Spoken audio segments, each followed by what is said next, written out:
14th, it's 4 o'clock. We just got set up. We're in the same area that I shot my big buck two weeks ago, roughly. I'm just a couple trees down looking over. I've got this drainage that comes out right to my left here, and that's what he snuck by when I shot him. I'd never seen him coming into me. I've seen him about 100 yards out, but I never seen him actually making his approach up to me. So now I'm right on top of that.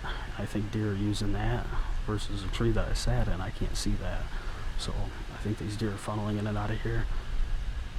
I've kind of got a tree obstructing my shot, but I'm clear at 22 yards. So as long as I keep moving, this is the second southwest wind that we've had this season, and we're back in this spot. It's a great spot, good sign. I glassed up a good scrape right out here, right where I seen him stand up at. So hopefully another dominant buck moved into this area, and hopefully we get another opportunity at one. So we're gonna sit down, shut up, and enjoy this windy evening.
Well guys, I put an arrow in the buck that I came out here to shoot tonight. I'm not 100% confident with the shot.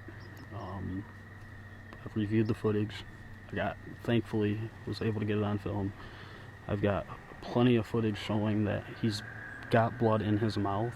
The problem that I see is the arrow didn't go in very far. I think I snuck it just behind the shoulder. But when I drew back, I didn't look at the camera again, and I covered up the spot of where I shot. There was a leaf in the way from where you can see the arrow hitting him, but we got plenty of footage of him out here.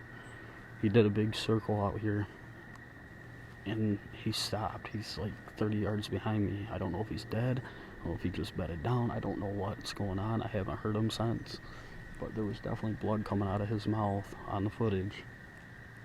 So what I'm going to do is I'm slipping down out of this tree. I'm going to get the hell out of here, and I'm going to give him a couple hours. As bad as I want to go look for blood, I don't want to jump him, so I'm not going to go look and see. I know he's bleeding. He's not bleeding a ton, but I know he's bleeding. So he looked like he was previously injured because he came in limping pretty bad. But I shot him at 36 yards, which I'm very, very, very comfortable with that shot. We're just going to give him time. That's the best thing you can do, is just give him time. So I'm going to slip out of here. I'm going to go regroup, watch footage again, maybe pull it up on a computer, and go from there. So hopefully we get our hands on him. He's a really, really good buck, and he's the number 2. I already killed the number 1 out here, literally 10 yards from here. In another tree, I shot my number 1 out of here, and I think this one's going to be really, really close to that one too. So fingers crossed, lots of hope, and hopefully we get our hands on him.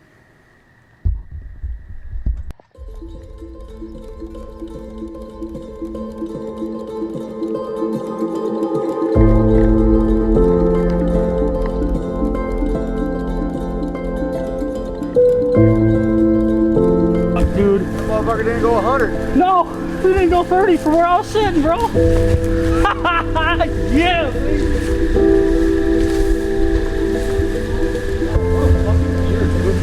You ain't kidding. Tag out, baby.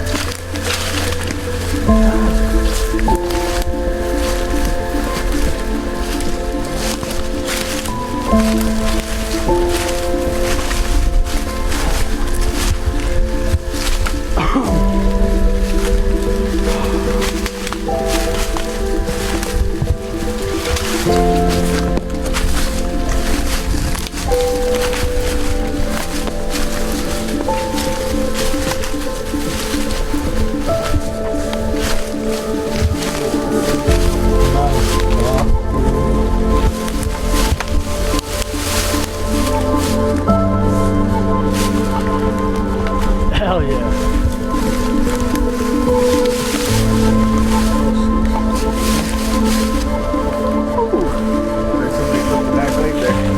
That's why you're limping.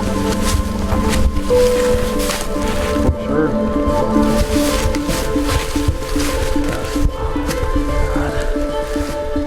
Not this one.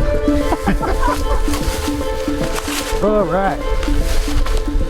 125. Well, guys, here he is. It's the morning after. I've got a lot of trail camera pictures of this deer back in this spot, and actually I killed my big one 2 weeks ago on the day, like 10 yards from where I just shot this guy at. I was very questionable about the shot because of the way he acted, as you can see, or as you saw.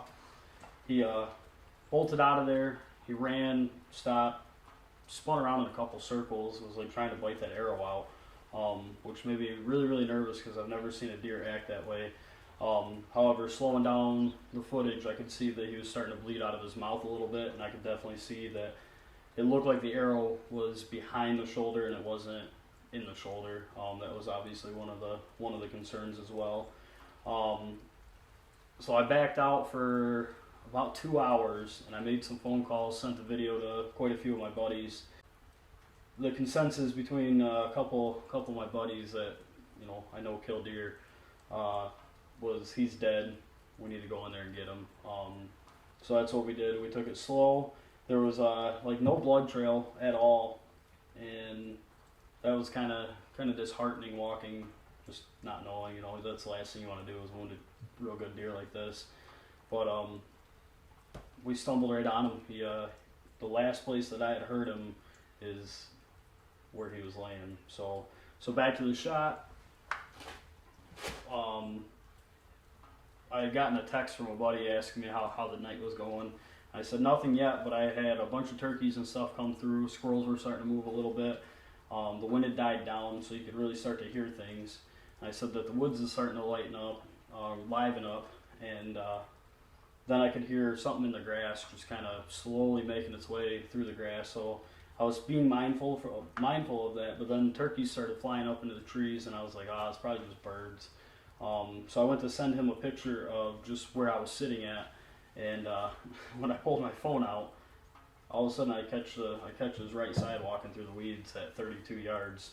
So I put my phone down real quick and grabbed the rangefinder, ranged him at 32, got all the cameras in position, re-ranged him at 36, drew back, and I shot him, and it all went down from there.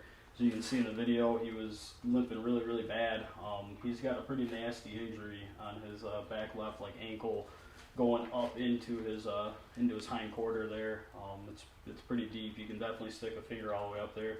So I don't know if he was shot or if he's been gored by another deer or not. But anyway, he was struggling. I think he probably would have made it. These deer are pretty resilient, but that wasn't the reason why I shot him. The reason why I shot him is because he's a good deer. I've got a lot of camera pictures of him.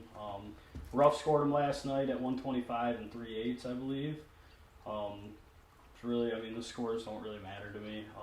This is definitely, it would have been my biggest buck, but I already killed my biggest buck this year, so it's been a banner year for me. It's 2 bucks down in 18 days of the season opening up, and I've got just about 270 inches of antler on the ground right now. So pretty phenomenal year for me. I'm just lost in words. I don't. Pretty crazy, pretty awesome. So we might have to go buy our Ohio tag and see what we can do down there now.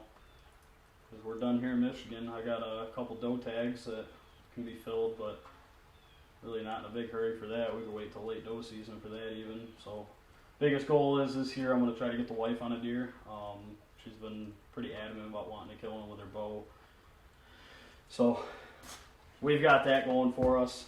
And then I got a couple buddies that I'll probably slide up into a tree and go hunt with. It's kind of nice having the pressure off and being able to just enjoy time with others now, and the grind is still going to continue. So thanks for watching, and hopefully we got more videos to come this year.